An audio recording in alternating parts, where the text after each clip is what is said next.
Chapter 8ৰ অনুশীলনীৰ কেইটামান numerical problem আজি চোৱা যাওক। 8.1ত দিয়া আছে চিত্ৰ 8.6ত দেখুওৱা ধৰণে দুখন বৃত্তাকাৰ পাত প্ৰত্যেকৰে ব্যাসাৰ্ধ 12 চেণ্টিমিটাৰ আৰু পৰস্পৰ 5 চেণ্টিমিটাৰ পাৰ্থক্যত ৰাখি এটা ধাৰক তৈয়াৰ কৰা হৈছে। ধাৰকটো কোনো বহী উৎসৰ যোগে আহিতকৰণ কৰা হৈছে। চিত্ৰত সেয়া দেখুওৱা হোৱা নাই। আহিতকৰণ কৰা প্ৰবাহটো এটা ধ্ৰুৱক আৰু ইয়াৰ মান 0.15 এম্পিয়াৰ। এই দিয়া হৈছে ধাৰকটোৰ ধাৰকত্ব আৰু পাত দুখনৰ মাজৰ বিভৱভেদ আহিতকৰণৰ হাৰ নিৰ্ণয় কৰা। বিত দিয়া হৈছে পাত দুখনৰ ভিতৰত সৰণ প্ৰবাহ উলিওৱা। চিত্ৰটো হৈছে এইটো, চিত্ৰ 8.6। কুৱেশ্যন চিট কোৱা হৈছে ধাৰকৰ প্ৰতিখন পাততেই কাৰ্চফৰ প্ৰথম সূত্ৰ জাংচন সূত্ৰ প্ৰযোজ্যনে ব্যাখ্যা কৰা। এতিয়া কুৱেশ্যনটোত কি দিয়া আছে, কি উলিয়াব লাগে, আমি সেইখিনি প্ৰথমে লিখি ল'ম। তাৰপাছত আমি ফৰ্মুলা ব্যৱহাৰ কৰি পেলাই মানবিলাক নিৰ্ণয় কৰিম। এতিয়া 8.1 এই কুৱেশ্যনটোত কি দিয়া হৈছে সেয়া আমি টুকি ৰাখিম। কুৱেশ্যনটোত প্ৰতিখন পাতৰে ব্যাসাৰ্ধ দিয়া আছে। পাত দুখন বৃত্তাকাৰ, ব্যাসাৰ্ধক যিহেতু আৰে সূচায়, প্ৰতিখন পাতৰে ব্যাসাৰ্ধ দিয়া আছে R = 12 চেণ্টিমিটাৰ। পৰস্পৰ 5 চেণ্টিমিটাৰ পাৰ্থক্যত ৰখা হৈছে পাত দুখন। দূৰত্বৰ কাৰণে আমি পাত দুখনৰ মাজৰ দূৰত্ব আমি ডিৰে সূচাম। যিহেতু ধাৰক এটা গঠন হৈছে সেইকাৰণে দি আহিছে। ধাৰকৰ ক্ষেত্ৰত যিহেতু আমি ডি ব্যৱহাৰ কৰিছিলোঁ পাত দুখনৰ মাজৰ দূৰত্ব বুজাবলৈ, D = 5 চেণ্টিমিটাৰ।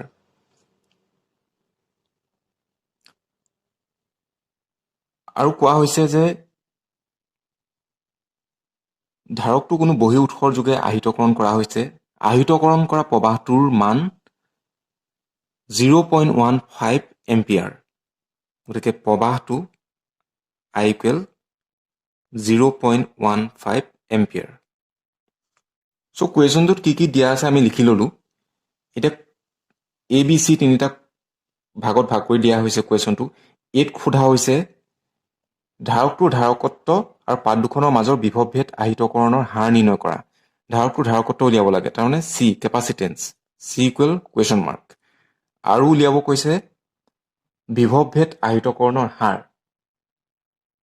এতিয়া বিভৱভেদ আহিতকৰণৰ হাৰ বুলি কৈছে, তাৰমানে হাৰ বুলি কৈছে, কথাবিলাক মন কৰিব। গতিকে dV/dt হ'ব। বিত সোধা হৈছে পাত দুখনৰ ভিতৰত সৰণ প্ৰবাহ উলিওৱা। সৰণ প্ৰবাহক ID ৰে সূচায়, ID = ? চিত সোধা হৈছে ধাৰকৰ প্ৰতিখন পাততেই কাৰ্চফৰ প্ৰথম সূত্ৰ জাংচন সূত্ৰ প্ৰযোজ্যনে।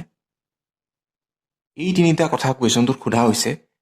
এতিয়া আমি এটা এটাকৈ ইয়াৰ এনচাৰ নিৰ্ণয় কৰিবলৈ চেষ্টা কৰিম। ধাৰকত্ব নিৰ্ণয় কৰিব কৈছে এইত, আৰু ধাৰকত্ব আমি কেনেকৈ নিৰ্ণয় কৰোঁ। ধাৰকত্বৰ ক্ষেত্ৰত আমি এটা ফৰ্মুলা পাইছিলোঁ, C = A/0/d। সমান্তৰাল ফলিধাৰকৰ ক্ষেত্ৰত ধাৰকত্বৰ আপোনালোকে যিটো ফৰ্মুলা পাইছিলে সেই ফৰ্মুলাটোৱে ইয়াতো এপ্লিকেবল হ'ব। গতিকে ধাৰকত্ব C = A/0/d, য'ত A বুজাইছে পাত দুখনৰ কালি, ε0 শূন্য স্থানৰ বৈদ্যুতিক প্ৰৱেশ্যতা, D বুলি কওঁতে পাত দুখনৰ মাজৰ ব্যৱধান, পাত দুখনৰ মাজৰ দূৰত্ব। এতিয়া কুৱেশ্যনটোত A দিয়া নাই, কুৱেশ্যনটোত D দিয়া আছে। ε0 ইয়াৰ মানটো ধ্ৰুৱক, ε0ৰ মানটো আমি জানো, কিন্তু A আমি নিৰ্ণয় কৰি ল'ব লাগিব। যিহেতু কোৱা হৈছে পাত দুখন বৃত্তাকাৰ, গতিকে বৃত্তৰ যি কালি, গতিকে বৃত্তৰ কালিৰ ফৰ্মুলাটো হৈছে A = πr²। গতিকে সেই ফৰ্মুলাটো ব্যৱহাৰ কৰি আমি এৰ মানটো উলিয়াই ল'ম। তাৰ আগতে যিহেতু এইবোৰ চেণ্টিমিটাৰত আছে, SI এককলৈ আমি নিব লাগিব। 12 চেণ্টিমিটাৰত আছে, গতিকে 12 চেণ্টিমিটাৰক মিটাৰলৈ নিলে হ'ব 12 × 10⁻² মিটাৰ। ডিষ্টেঞ্চটো 5 চেণ্টিমিটাৰ, মানে চেণ্টিমিটাৰত আছে। So 5 into 10 to the power minus 2 metre প্ৰবাহৰ SI একক এম্পিয়াৰ গতিকে ইয়াত আমি চেঞ্জ কৰিব নালাগে কালিটো উলিয়াই ল'ব আপোনালোকে A ইকুৱেল পাই আৰ স্কোৱাৰ যিহেতু পাত দুখন বৃত্তাকাৰ পাই 3.14 আৰু আৰৰ মানটো দিয়াই আছে 12 into 10 to the power minus 2 so এইখিনি আমি পূৰণ কৰিলে পাম 452.16 into 10 to the power minus 4 metre square এতিয়া এই এপসাইলন নট ডি এই তিনিটাৰ মান আমি বহুৱালে পামগৈ এৰ মান পালো 452.16 into 10 to the power minus 4 epsilon Notre মানটো হৈছে 8.85 into 10 to the power minus 12 আৰু ডিৰ মানটো 5 into 10 to the power minus 2 ওপৰত পামগে আমি 4001.616 into 10 to the power minus 4 এফালে আছে minus 12 টোটেল হ'বগে minus 16 আৰু তলত আছে 5 into 10 to the power minus 2 এতিয়া 4001.616 ক 5 এৰে ডিভাইড কৰিলে আমি পাম 800.3232 into 10 to the power ওপৰত আছে minus 16 তলত আছিলে minus 2 10 to the power minus 2 যদি আমি ওপৰলৈ লৈ যাওঁ তেতিয়া প্লাছ হ'ব গতিকে minus 16ৰ লগত 2 যোগ হ'ব 800.3232 into 10 to the power minus 14 আমি এনেকেও লিখিব পাৰোঁ দশমিকটো এটা ডিজিটৰ পাছত ৰাখিলে ভাল so 8.0032 into 10 to the power যেহেতু আমি দশমিকটো দুঘৰ আগলৈ নিদো সো এফালে হ'ব 10 to the power minus 12 প্ৰথমে আছিলে 800 তাৰ পৰা আমি 8 পইণ্ট কৰিলো তাৰ মানে 800ৰ পৰা আমি 8 কৰিলোগে মানটো কমিলে এই মানটো কমি গ'ল পিছৰ মানটো কি হ'ব লাগিব বাঢ়ি যাব লাগিব ইয়াত আছিলে minus 14 আৰু ইয়াত হ'লগে minus 12 minus 14 ডাঙৰ নে minus 12 ডাঙৰ minus 12 টো ডাঙৰ সো এই আগৰ মানটো যেহেতু কমি গ'ল পিছৰ মানটো বাঢ়ি যাব লাগিব যেহেতু আমি দশমিকটো দুঘৰ আগলৈ নিছিলো সো এই কাৰণে 10 to the power minus 14 টো হ'লগৈ 10 to the power minus 12 তাৰ পৰা আহিলে এককটো কি হ'ব আমি যেহেতু উলিয়াইছো কি ধাৰকত্বৰ এছআই একক হৈছে ফেৰাড সো এককটো হ'ব ফেৰাড যেহেতু 10 to the power minus 12 আছে সো আমি 10 to the power minus 12 টো অতৰাই লিখিব পাৰো 8.0032 পিকো ফেৰাড যেহেতু 1 pico farad equal 10 to the power minus 12 farad লগতে সোধা হৈছিলে dv/dt বিভৱ ভেদ আহিতকৰণৰ হাৰ নিৰ্ণয় কৰা dv/dt তাৰ কাৰণে একচুৱেলি ডাইৰেক্টলি ফৰ্মুলা নাই আমি বনাই ল'ব লাগিব যেহেতু ধাৰকৰ কথা কোৱা হৈছে ধাৰকৰ ক্ষেত্ৰত আমি জানো q ইকুৱেল cv এইটো এটা সম্পৰ্ক আমি পাইছিলো ইয়াৰ পৰা যদি আমি v উলিয়াও v equal q/c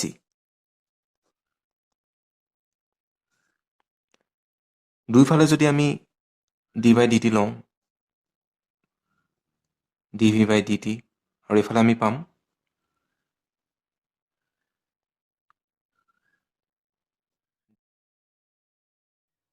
ddt into q/c so এইফালে হ'বগে dv/dt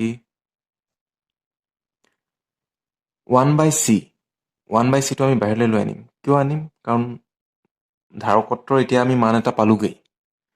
ধাৰকত্বৰ মানটো ফিক্স, 1/c বাহিৰত ৰাখিম। বাকী অংশ থাকিব dq/dt। এতিয়া চিৰ মানটো আমি নিৰ্ণয় কৰিলোঁ ইতিমধ্যে। dq/dt মানে কি? I নহয় জানো? কুৱেশ্যনটোত I দিয়া আছে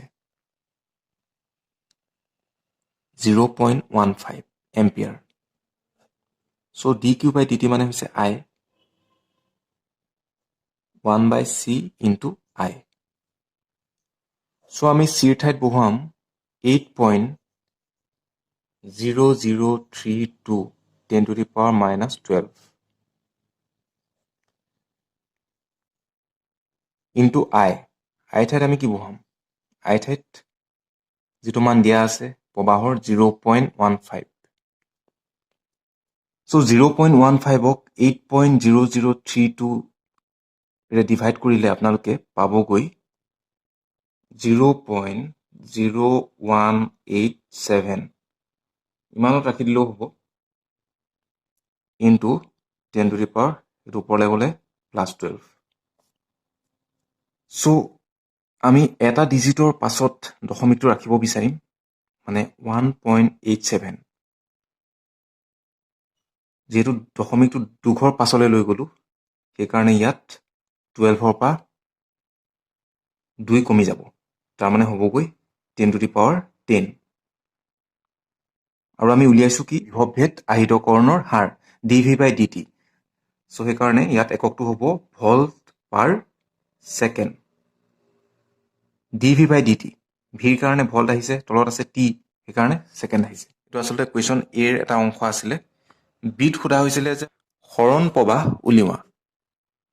কোৱা হৈছিলে সৰণ প্ৰবাহ উলিওৱা, ID নিৰ্ণয় কৰিব কৈছিলে।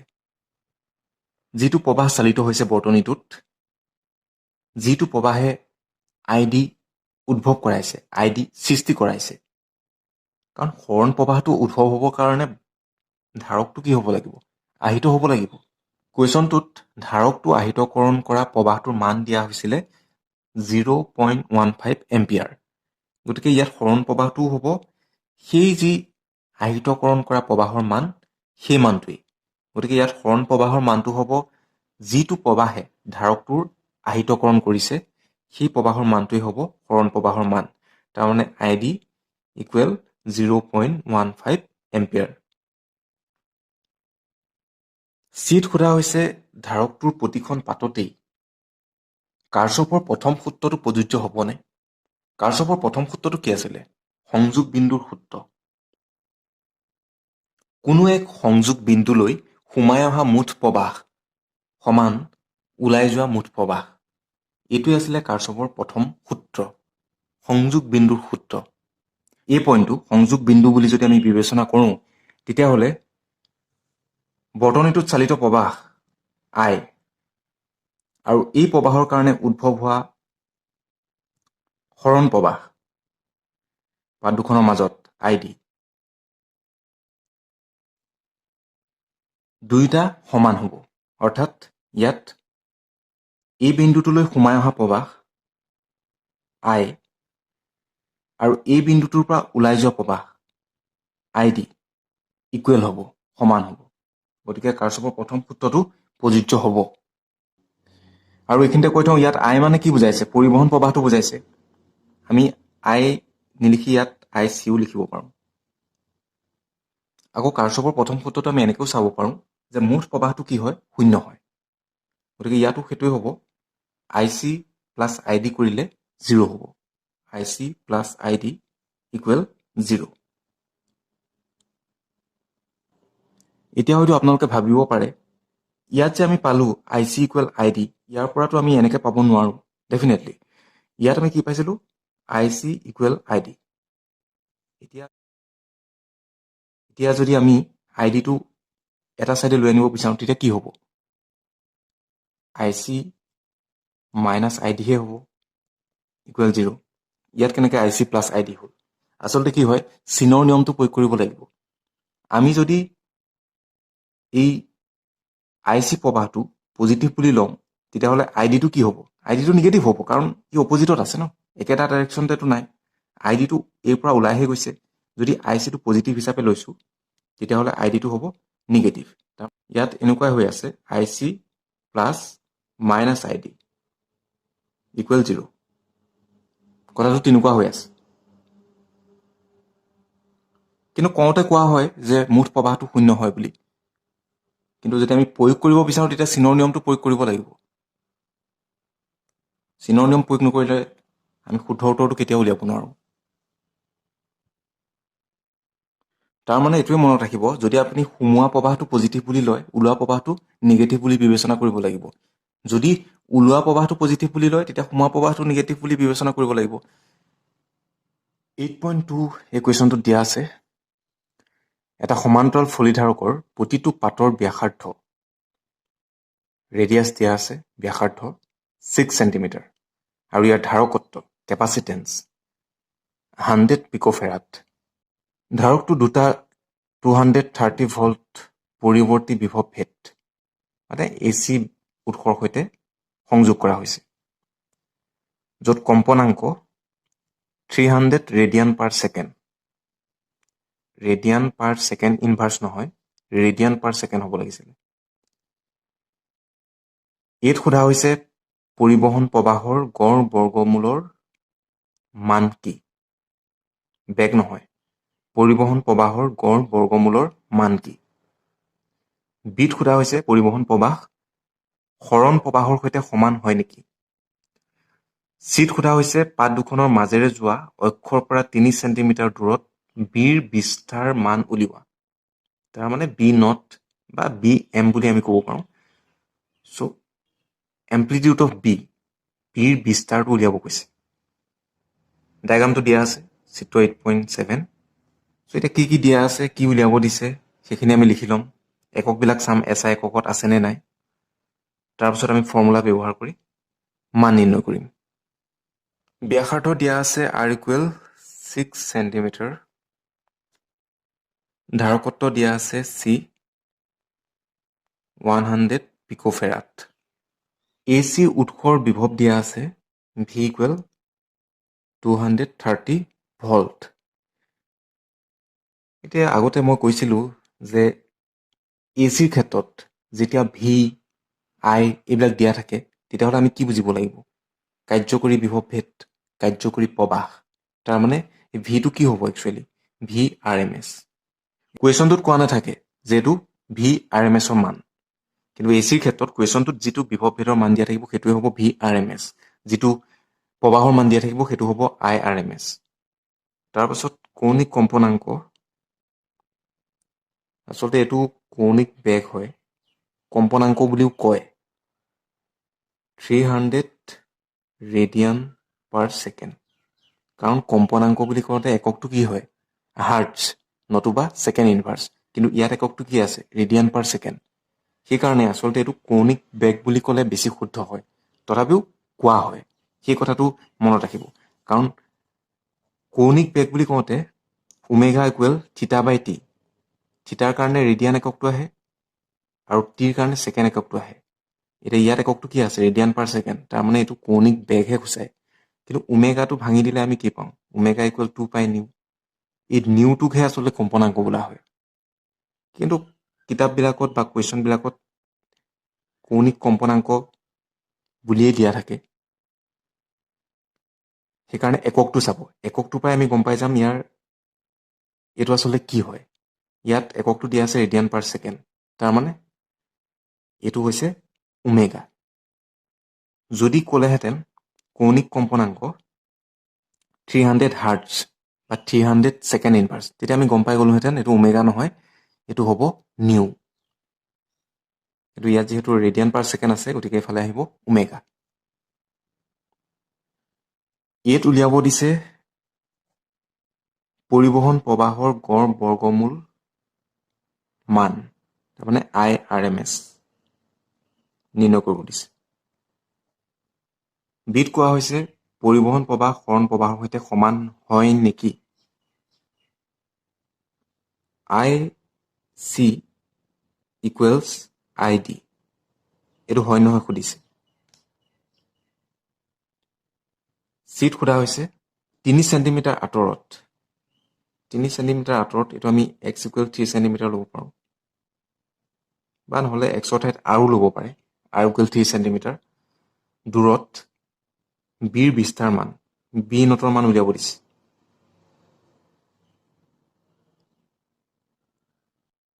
তো প্ৰথমে আমি নিৰ্ণয় কৰিম a মানে IRMS ওমৰ সূত্ৰটো মনত পেলালেই হ'ল ওমৰ সূত্ৰটো আছিলে v = IR এতিয়া আমি উলিয়াব লাগে I = v/r যিহেতু AC হয় সেইকাৰণে I ঠাইত আহিব IRMS আৰু v ঠাইত কি আহিব VRMS